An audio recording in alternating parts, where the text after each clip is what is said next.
Akalar, menimcha bu videoni ko'rgan bo'lsanglar kerak. Okamiz to'liq ma'lumotga ega bo'lmasdan turib, noto'g'ri ma'lumotlar berganlar. Kelinglar, sizlar bilan birgalikda to'g'ri ma'lumotlarni ko'rib chiqamiz. Donfen haydaydiganlarni bo'yi baland bo'lishi shart, chunki bagajni yopishga hammaning ham bo'yi yeturmaydi. Bo'yimi pastni faraz qilsak ham, bagajni ochamiz.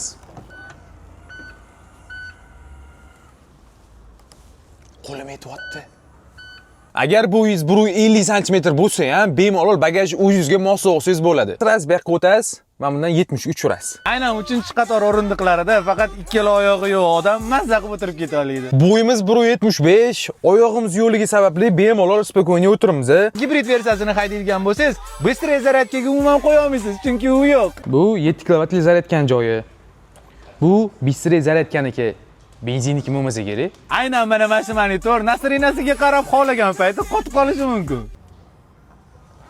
Ko'rib turganinglardek, monitor hech qanaqa qotmasdan plavni ishlab beradi. Agar shubhanglar bo'ladigan bo'lsa, bemalol Donfen avtosalonimizga tashrif buyurib tekshirishingiz mumkin.